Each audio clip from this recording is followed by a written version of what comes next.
Boy, that feels good, don't it? Hawks finally got the dub. 63-0? My God. And it's Nebraska week now. Washed up Walkons Nation. I think it's a consensus that Drake is the favorite on the podcast. He's going to further that opinion today. Let's have a day. Let's go.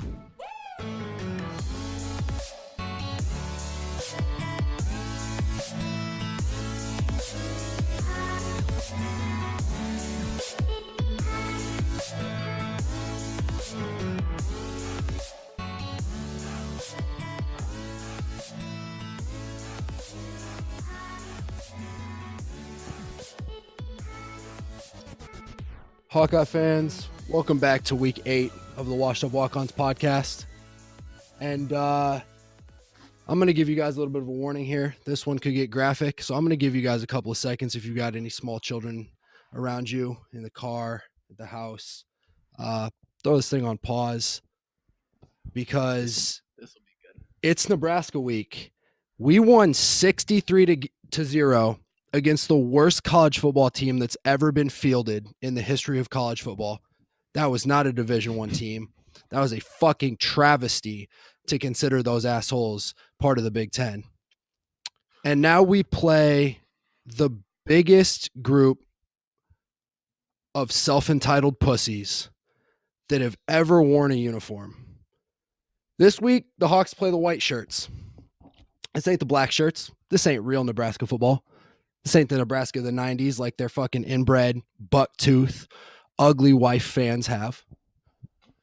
I don't know. These guys, they're coming to Kinnick. They don't deserve to be in Kinnick, and we're going to show them that they don't fucking belong in Kinnick.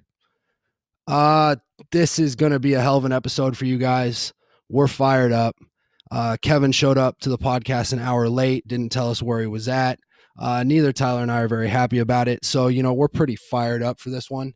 And you guys are in for a hell of an episode. So buckle your seatbelts, plug your ears. We may say a couple curse words, and let's get this thing started off. Oh my. Kevin showed up. He said, just press record, and that's what we did. So Drake, it's been a hell of a day, boys. Yeah, we'll get to that in a second. I wanna talk a little bit about what's going on in our lives, but that was quite the intro, Drake. Drake texted us. Dude, so listen, dude, like, you guys saw what happened today on Twitter. I was not trying to get into it with anybody. I was simply trying to put out a Brady Ross appreciation message that, with Coach Doyle saying that he looked like he might be good to go. I was just saying that, that improves the Hawks' chances. All I was trying to do was say that Brady Ross was worth an extra 14 points on the spread. And somehow a Nebraska fan and like sports writer, he called himself like a TV personality. I don't know what this asshole was. He was who I was referring to as the inbred looking buck tooth. His wife's definitely ugly. Like, if she's any better than a 2.5, then he still outkicked his coverage. And this guy gets on Twitter and starts chirping at me and some other guy just because it was my tweet. And he says, like, Iowa is the Kansas State of the Nebraska Big Ten rivalry, whatever. He said that Kansas State used to talk a lot, not win very much, but they thought real highly of themselves. And I'm sitting here scratching my head like, are you really that fucking dumb that you haven't seen that your team was absolute dog shit last year? We beat them by 40 in 3 quarters. That we didn't even play the fourth quarter. No starter got to play a snap in the fourth quarter. That's how fucking bad they were. And then they start this season off 0-6. And this guy has the audacity to say that we don't win much and we talk a lot. So, you know what? I shut the dude up immediately. And I said, fine, if you think that Nebraska is good enough to come into Kinnick and beat us, then put your money where your mouth is. Bet me $5,000 straight up, or shut up. And the dude says, well, what meth house am I going to have to come to collect that money? Ha ha ha. Is that what he said? Yeah, he said, well, when Nebraska wins, what meth house am I going to come to collect the money? And I said, again, you're talking this nonsense. Either bet me $5,000 or shut up. And I never heard from the guy again. That's actually crazy. He said, Yeah. he said, what meth house? Oh, And like, it's I don't honestly know a fair question because I'm from Muscatine. So like, there are a lot of meth houses where I'm from. But yeah, and Marshalltown too. yeah, so I mean, he kind of nailed the nail on the head there. But Well, I think, but if he's talking about you, I don't really understand it. But yeah, it's bullshit. I mean, if you look back at Drake's high school yearbook picture, he did look like he was on meth. Kluver, can you back me up on that? I'll say this: his face back then, compared to what he looks like now, yes, but again, I don't like complimenting Drake, but he was pretty ripped up, and I've never seen a meth head ripped up like Drake was in high school. So, but yeah, his face compared to what he looks like now was meth-ish.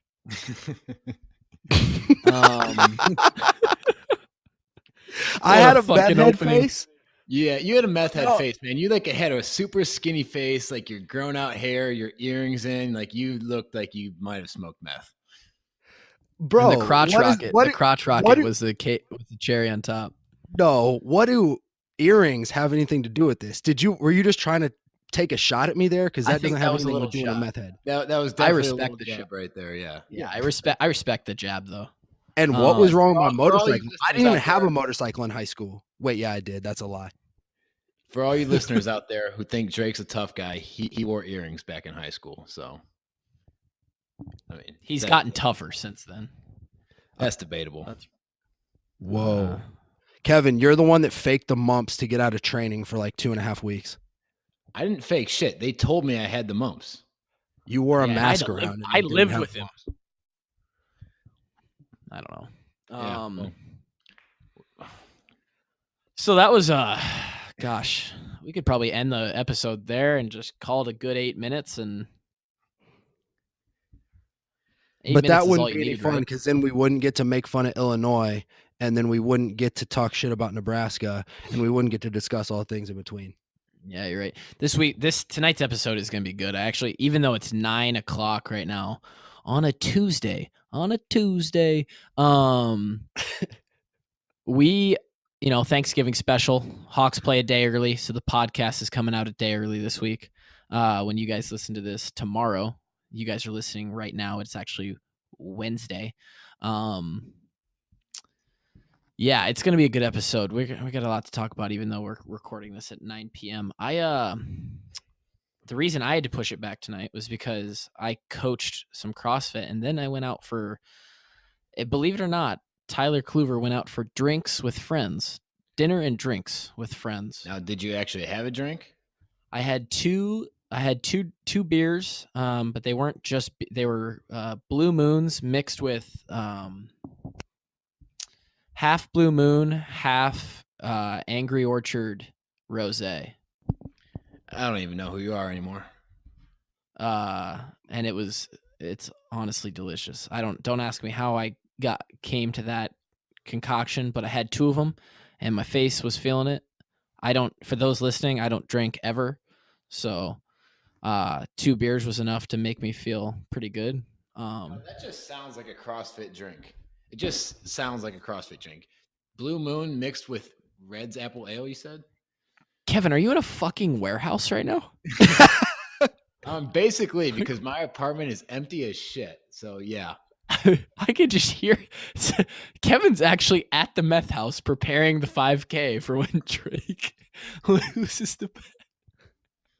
Like this guy is such an asshole, dude. He pushes the podcast back an extra hour from where it was already pushed back to. And then he shows up with an echoing mic like he's in a meth house. No, it's not the mic. It's just I know exactly where he's sitting. He's sitting in a bare room with 4 empty walls. There's nothing there. It's probably honestly a sad scene right now if we had a Kevin cam. Yeah, it's honestly pretty depressing right now, but that's kind of why we had to push it back tonight because I was furniture shopping, trying to put some shit in my apartment, and that's why I was late. I'm sorry, boys. Yeah, no, yeah. I could All have right, so offered let's some advice on that. We could have gone furniture shop together. Well, then people definitely would think we're gay. Yeah, that's true. which, Chad and Brad, I actually have a great picture from Josie's wedding that I could post. If anyone out there listening would like to see that, I will gladly post it. And you guys can decide for yourself if Kevin and Drake are a couple. Kevin, since we last talked to you, it was about a week ago, 6 days ago. That was your first day of work. You're almost I guess today would have been a week into it. Have you figured out at all what you're doing? Not even close, dude. Yeah.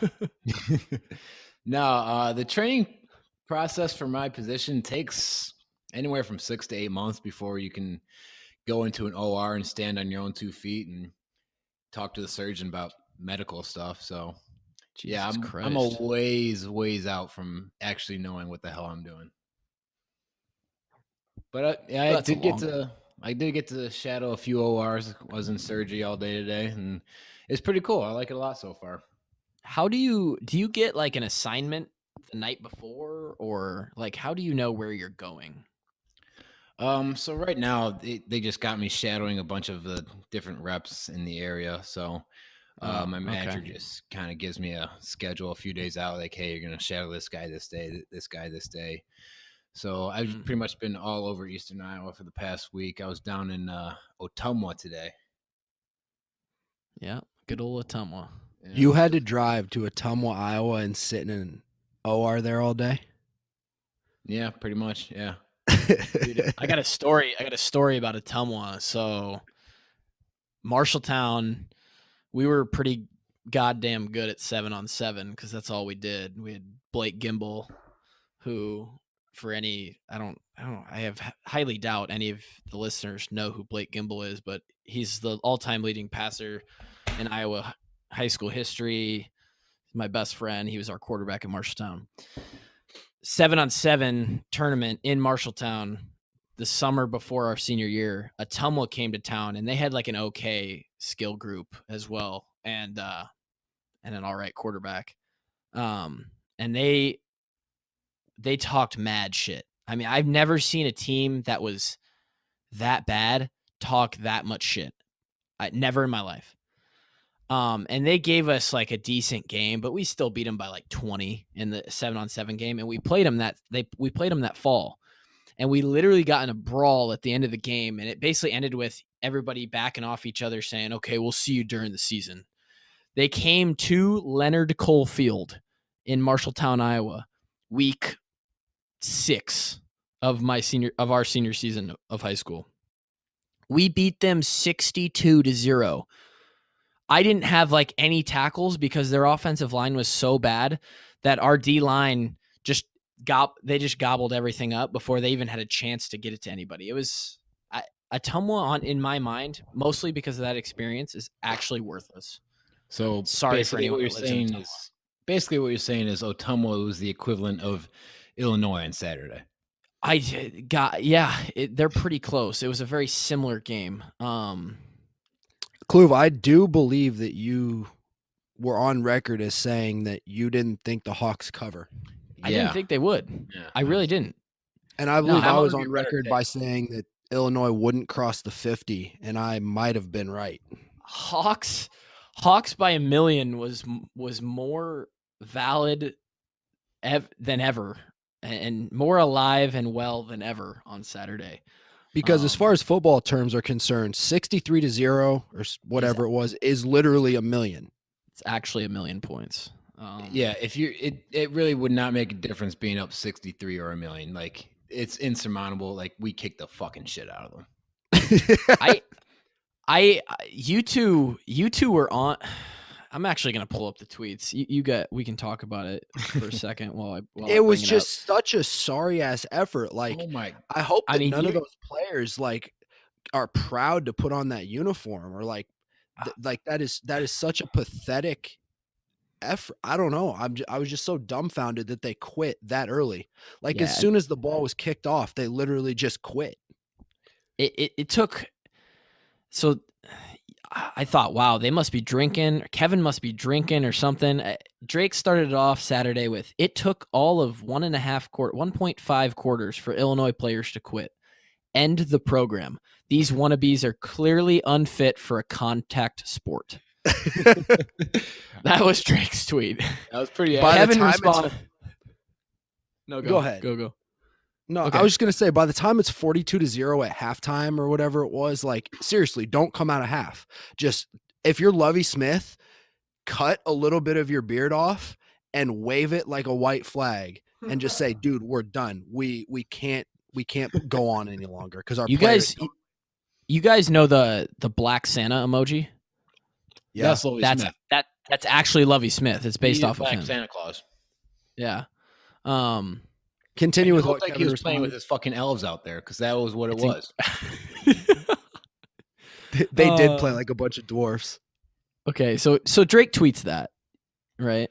And then Kevin responds, and Kevin's not one to really go off on social media. Like, Kevin's just not a social media guy. Neither of you really are, but Kevin especially. And Kevin responds, dude, these guys are straight up frauds.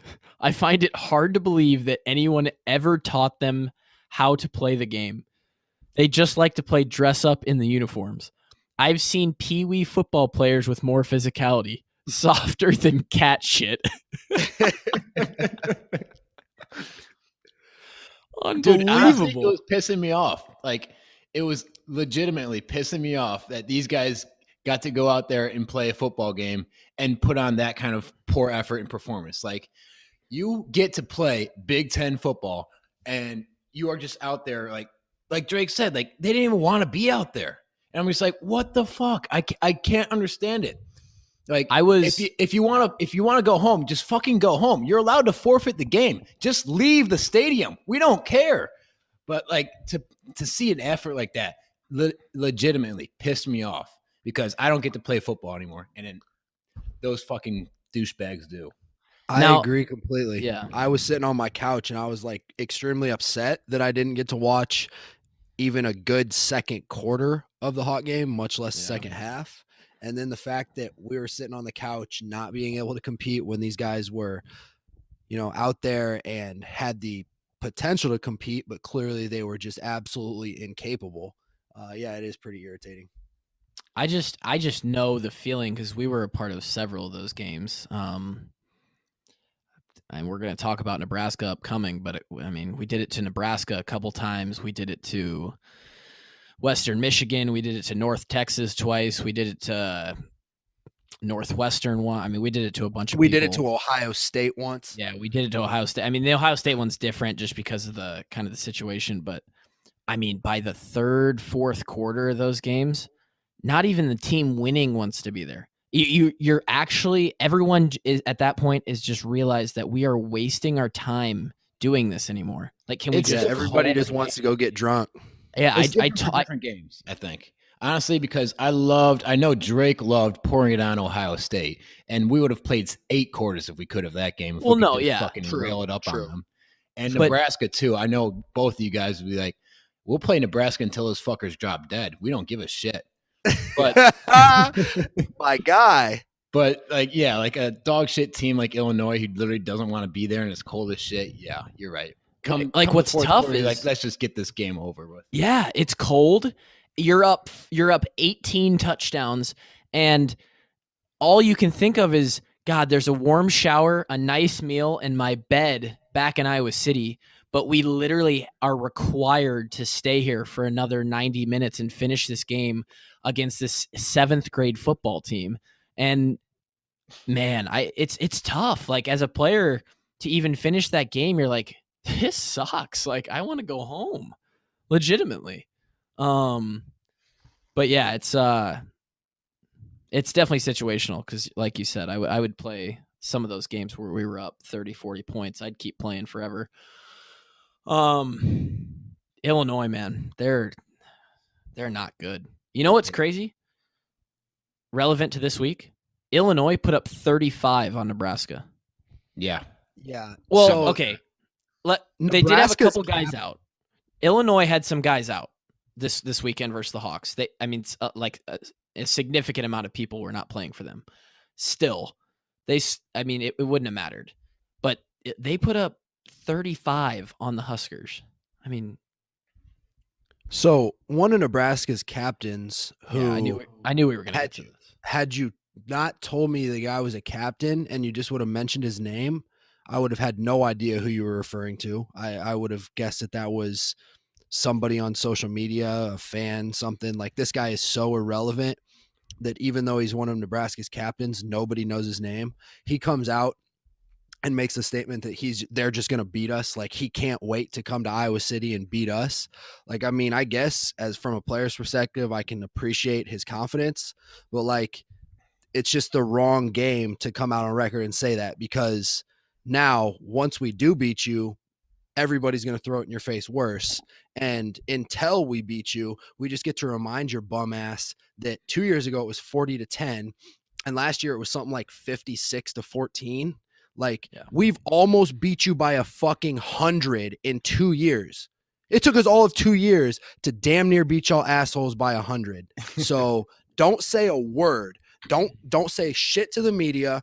Don't say shit to your family. Don't say shit to your friends. Just walk into your own funeral, I guess you could call it. Usually you're dead for a while before your funeral. The Hawks are going to kill them on Friday. But, just for the sake, they're walking into their own funeral. Just be silent on your way in and let your fans mourn the loss of what's about to happen.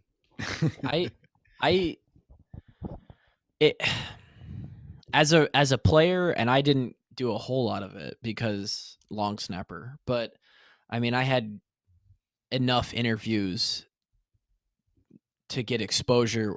It's just not something you come out and say. I mean,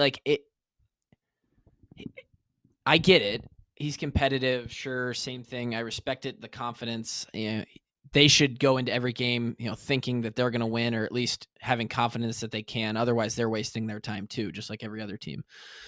But when you're 4-7 and you're in the position that they've been for the last couple of years, that it's not something.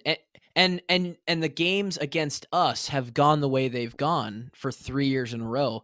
That's not something you come out and say. It just isn't. I think it all you want. Great.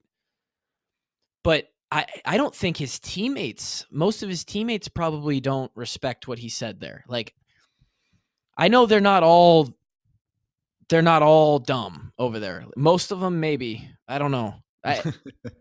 But they're like, some of those guys are respectable humans. I actually really respect a couple of their linemen. I watched a couple of their press conferences.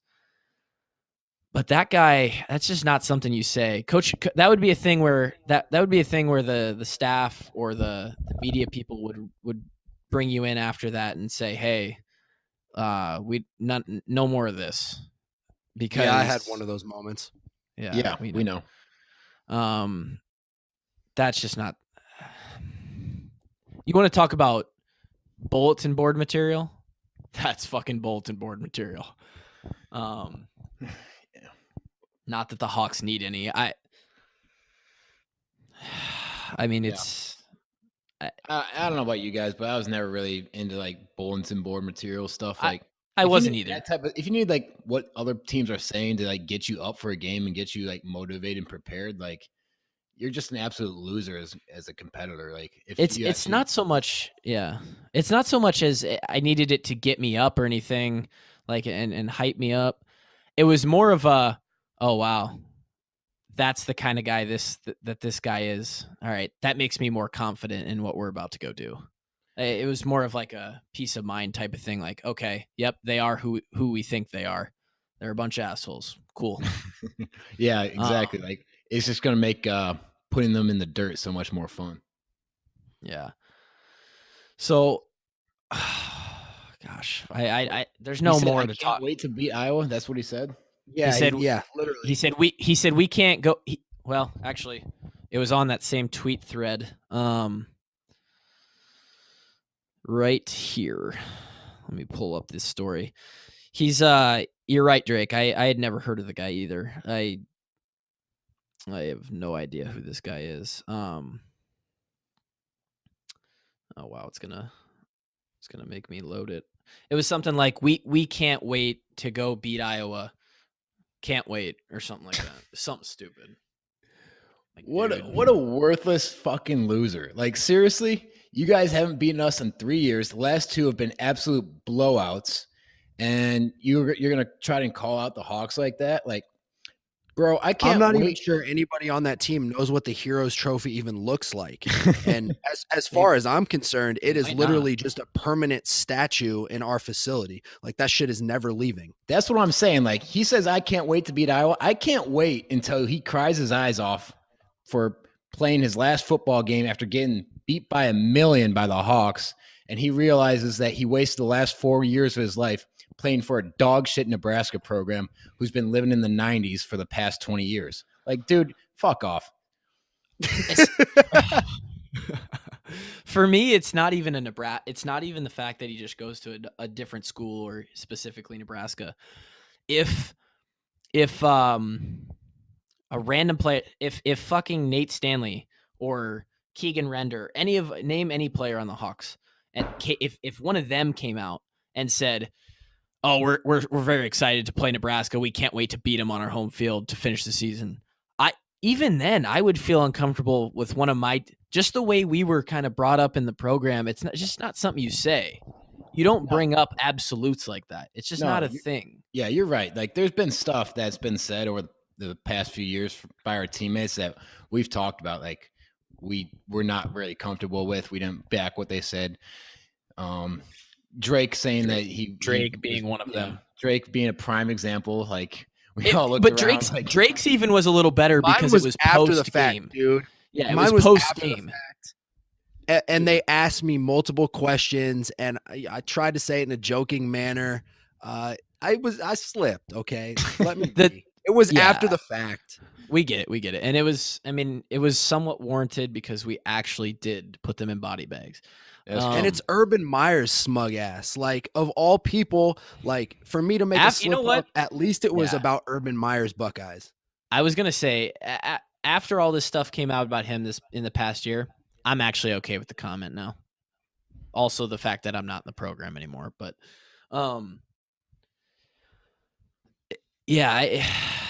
you never, if there's one rule about social media and interviews and stuff like that, and it's you never predict anything. You never predict anything. And that's exactly what that guy did. And that's okay. He'll learn. I mean, you think he would have learned by now in the past 3 years, but apparently not. Yeah, I don't know, man. Illinois, we beat Illinois. There's nothing more to say about Illinois. They're not going to a bowl game. They're a horrible program. I don't remember the last time they beat Iowa. It might be in the thousands at this point. I don't know if they beat them in the last 8 years. Probably 1983 when my dad went to the Rose Bowl on the Illinois team. That's probably the last time they beat Iowa. You shot out a nice tweet about old B Ford suiting back up for the current Illini team.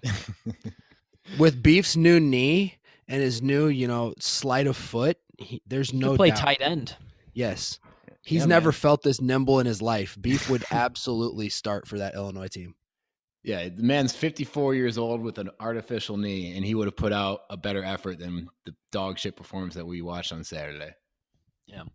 How about Epi just putting a whole season into 2 minutes?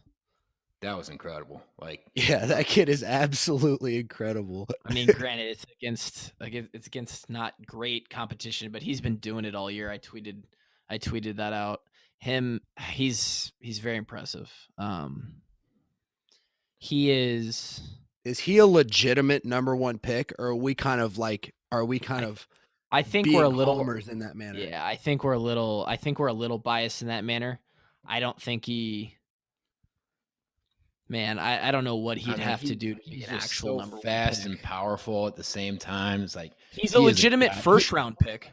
Without a doubt. Oh, that's no doubt. I mean, he's got to be higher than a number 10. Like, I would say if you get him after 10 next year, it's an absolute steal. We talked about it a little bit with we had a nice little conversation with Brady Ross. I won't disclose any of the information that he said, but we had a nice conversation about some of the guys and their performances, like Epinesa, Hooker, Golston, just the kind of years that they're putting together. There's some impressive guys on our defense right now. I think Anthony Nelson, I think Anthony Nelson is a first, second, third round pick. Third round for sure, maybe higher. It's very production dependent, but the potential is, that kid is insane. It's production Ike said it. He produces at a really high level. Ike Bucker in that same conversation said that he thought it was harder to block Nelly than it was to block Epi, which is saying something, because granted, Epinesa, he hasn't blocked either of them in over a year. Maybe Epinesa has made that much in stride, but regardless, it doesn't matter. We have both of them. Like this year, we have the best tight end duo in the country. We are going to have the best defensive end duo in the country next year. If we without a doubt, we already have one of the best defensive lines as far as production and depth. So as it is. You think about it.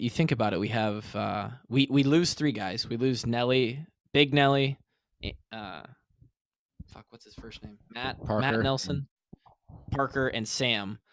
But we're already rotating 8 guys. So we're still going to have 5 deep from this year, not to mention that Davion Nixon guy who had to sit out a year. He's supposed to be way good. And then anyone else who steps up and starts playing. The depth is incredible. Coach Morgan, great D-line coach. Coach Parker it's just nice. D-line is not something we've had to worry about for the Hawkeyes, I don't think, ever since when I first showed up in 2013. We've always had great D-lines. Yeah. That just makes playing linebacker so much easier, too. It really makes playing defense as a whole so much easier. Yeah, it starts up front on both sides. It always does. I've been super impressed by Chauncey this year. Super impressed. Yeah, I'm not gonna. I don't want to make it sound like shitty. I don't want to make anything sound shitty about Chauncey, but he really was a non-factor. Not but a year and a half ago, spring ball leading into 17, our senior season. Yeah, but he was still young at that point. He was still young. He was still in diapers. Yeah. You think about what me and Drake were doing our redshirt freshman spring is like. That's true. We're sitting on the sideline mostly. Yeah, I guess I was drinking Gatorade. Yeah, I feel like Chauncey's just older than he's been. What is he, a third year? Yeah. Yes. Wow. Okay. Well, maybe he's. That guy, Chauncey. If anything, he has the tangibles of a first rounder. He has the perfect frame for a defensive end. He's got the longest arms that you can possibly imagine, and just massive hands too. Swear to God, he could grab a rim just standing up, like a 10-foot rim. It's insane. His closing speed, which he has shown multiple times, is impressive.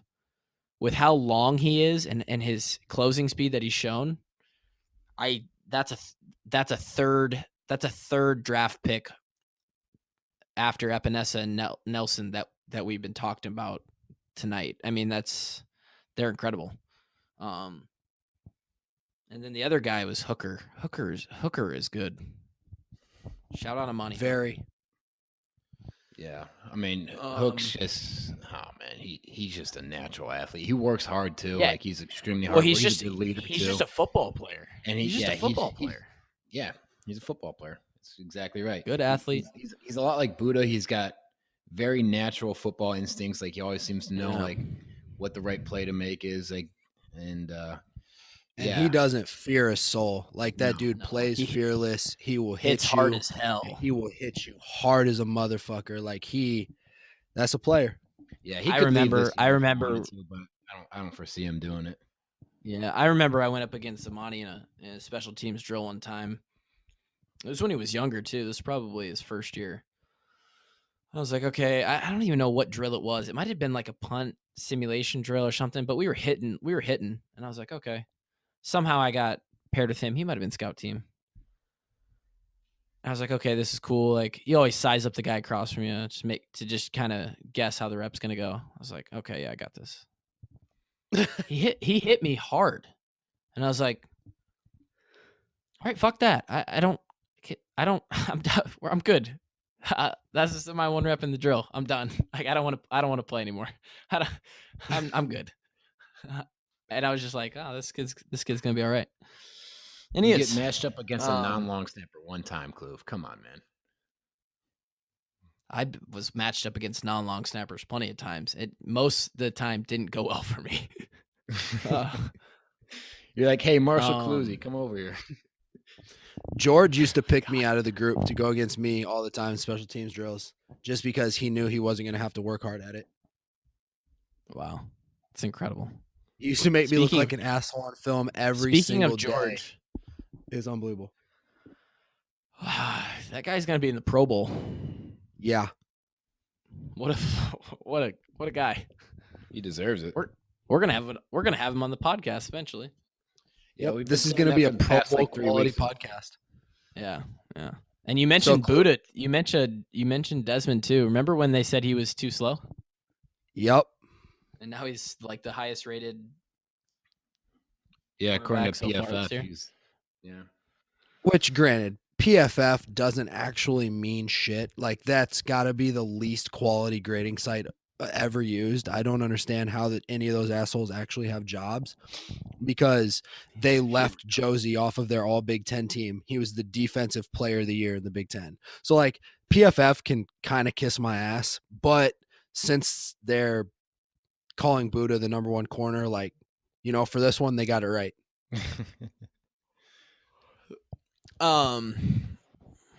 Did I interrupt you? Were you one of you going to bring something up there? No, I don't think so. Oh wait, maybe I was. Nah, I don't got. Oh yeah. I was gonna say, Kloov, that I broke and I had a Hawks by a Million shirt sent to George's apartment because he said, and I quote, "I'm not coming on the show unless you get me a T-shirt." Wow, that's actually bullshit. So George is the one in the NFL that's gonna be going to the Pro Bowl, but I bought him a T-shirt. And we gave him a free T-shirt. Yeah, I mean, it wasn't free. I still paid for it, but yeah, he got it for free. Oh, yeah. Okay. Well, I guess I still get my cut then. Yep. So you're welcome. Yeah, we'll take that. We'll take that 1/3. Speaking of the T-shirts, incredible what you guys have done for us. I'm not gonna delve into the numbers specifically, but I estimate that we're, depending on profit margin, I don't know for sure because I'm not going to go through all the orders and there's no way to really track it.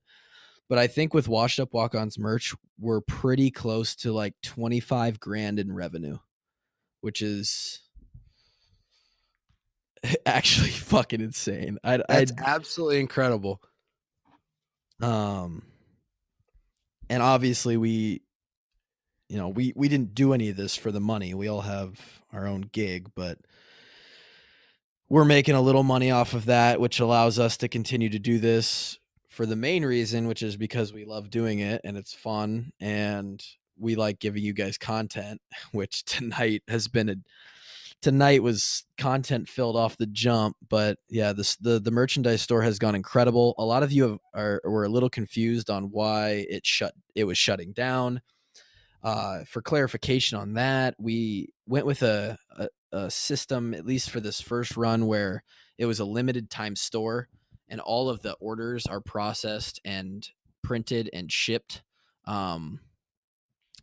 after the store date. So you kind of know, they know how much to order. They order exactly that amount, print it all, and then ship it out. So we don't have a permanent website out yet. Looking at the success that the podcast has seen already, and hopefully we continue to grow a little bit. We grew last week.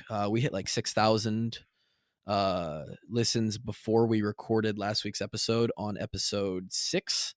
This past episode hasn't been doing as well, but I think that's mostly because we're getting closer to the holidays and people are starting. They just don't have enough. They haven't had as much time, stuff like that. But I mean, just we're probably gonna have a permanent site eventually. We will update you guys with the details on that. The Hawks by a Million shirts, they're obviously the overwhelming popular design. Those will be back, possibly in a different style. We'll probably look at it, try and make it better.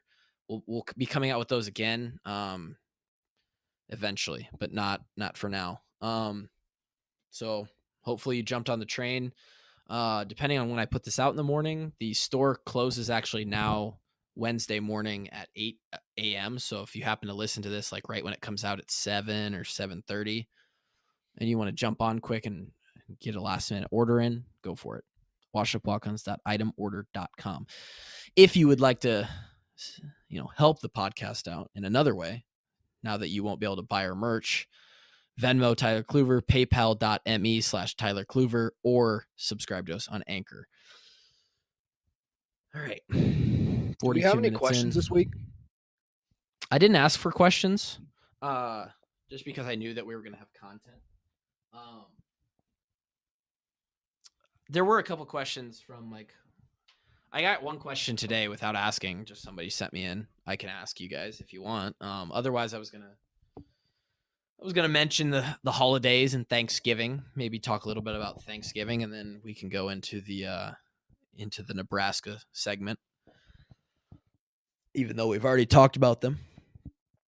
The question I got today was, who were your favorite Hawkeyes growing up?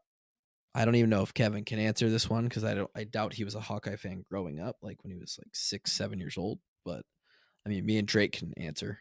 I mean, it's going to be the same answer as everybody, but you want to answer that, Drake? Yeah, I mean, I guess a couple of my favorite Hawks would have definitely been Greenway. I was actually at the bowl game at the Outback Bowl, Florida against Iowa, when we made that comeback, and then they called Greenway offsides on an onside kick, and he was actually onsides, and so the refs blew an opportunity for the Hawks to come back in that game. I was there, so definitely would go with Greenway. I always loved Abdul Hodge, Bob Sanders. I mean, all of the typical suspects. Greats. Yeah. I mean, Greenway was mine for sure. Just a true hero. Anger for sure. Same.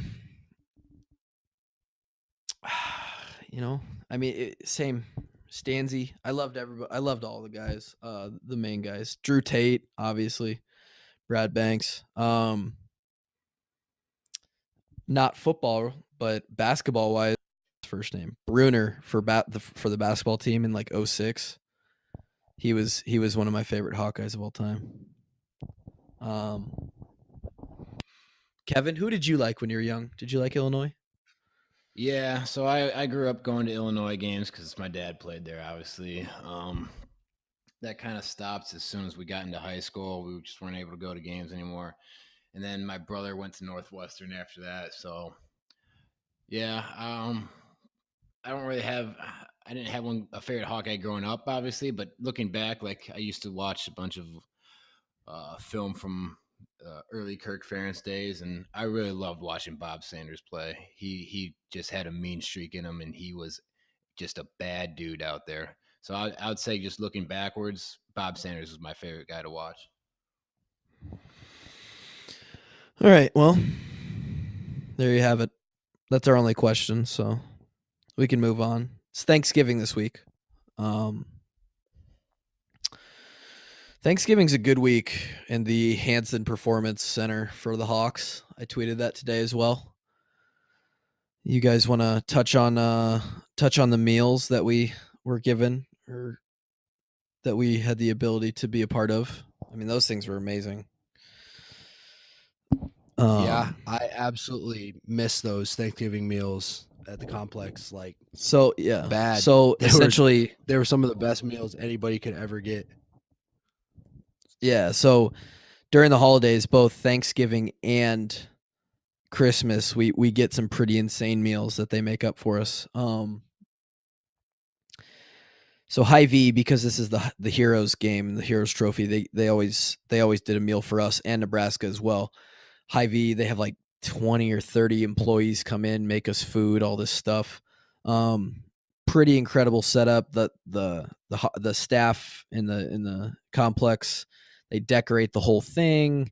There's dessert. Everybody, I think you dress one of the meals you dress up at. I think you put on a nice shirt, some nice pants. Just incredible meals. And then you come back the next night, or that is the second night, and it's back to back with a meal from Gray's from downtown in Iowa City. Pete and Kim Harmon absolutely put on for the Hawks like they do every week. I mean, every meal. But Gray's comes in and makes a fat Thanksgiving meal. Pete's got a big old turkey on the end of the buffet line. It's pretty extravagant. Some vanilla ice cream, apple pie to end the evening. It's a pretty fantastic deal.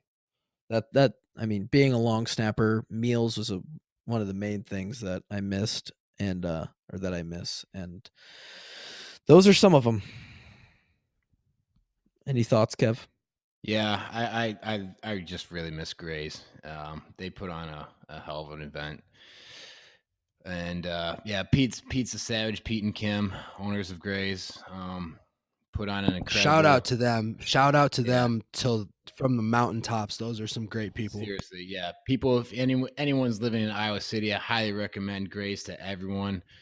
They have an awesome weekday lunch buffet deal. You get all you can eat for, I think it's like $11, and it's a great food. So go support Pete and Kim. Big Hawkeye fans. Really treat the Hawks well. And dinners at Gray's are insane too. Like, they cook up some great steaks.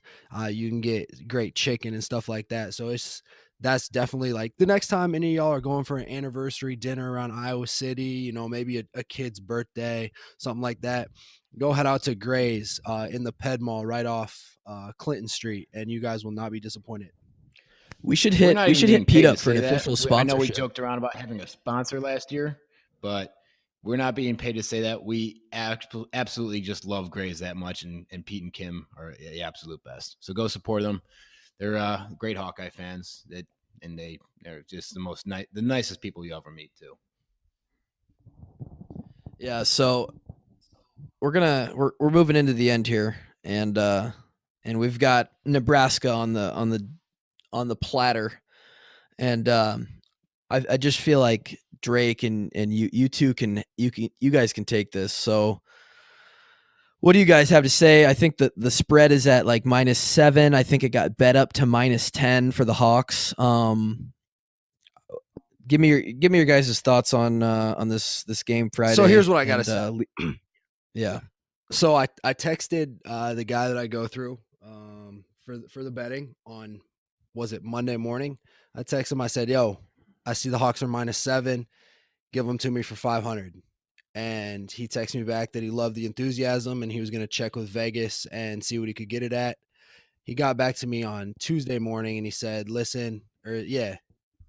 this morning, he got back to me and said, got him at -10. What do you think? And I said, well, I really don't care if it's -7 or -20. We're going to blow these fucking clowns out of the building. So I'll take them for 500. So, I mean, you guys know Hawks -10. I obviously love it enough for 500. This is one of those where you hammer it. The Hawks are literally going to win by 1 million because these clowns don't deserve to be in Kinnick. They don't deserve to wear a Nebraska uniform that was worn by greats of the past. They certainly don't deserve to be called the Black Shirts. They're fucking clowns. They're white shirts. These bozos are going to get thrown out of the fucking gym. Hawks by 1 million. I'm out. Well put, Drake. Well put. My take on this whole situation. To me, Nebraska are the douchey frat guys of college football. They played sports in high school and might have been kind of good back in the day, but now they're sporting a dad bod, and they're really not that cool anymore. No one really likes them. They like to go back to parties back in high school because that's when they were cool. They like to talk about how cool they were in high school. They're not cool anymore. They're a trash program. They suck. They're awful. Hawks by a million. Hammer the Hawks. I'm out. Fucking hammer them. Another fantastic ending by the co-host tonight. This one was a little shorter. Again, it's late at night. It's almost 10 p.m. I think you guys get the picture. The Hawks. This week, last week, like Drake said, I was a little skeptical. I didn't know if they were going to cover. After last week's win now, I feel like the Hawks, they've got their groove back. I'm feeling the Hawks. I think it's going to be at least a 20-point game. Hawks by a million. Hammer them. That's got to be our next shirt. Something with hammer it. Something like that. But yeah, you heard it here first. It's a consensus. Hawks by a million. Put your money on the Hawks. Put your house on the Hawks. Your kids on the Hawks. Everything you have on the Hawks. That's it for us. Hope you all have a fantastic Thanksgiving. You all get to go back, hang out with some family, eat some delicious food, and hopefully we can cap it off with a Hawkeye victory. That being said, it's going to do it for us. Have a day. Go Hawks. Hawks by a million, baby.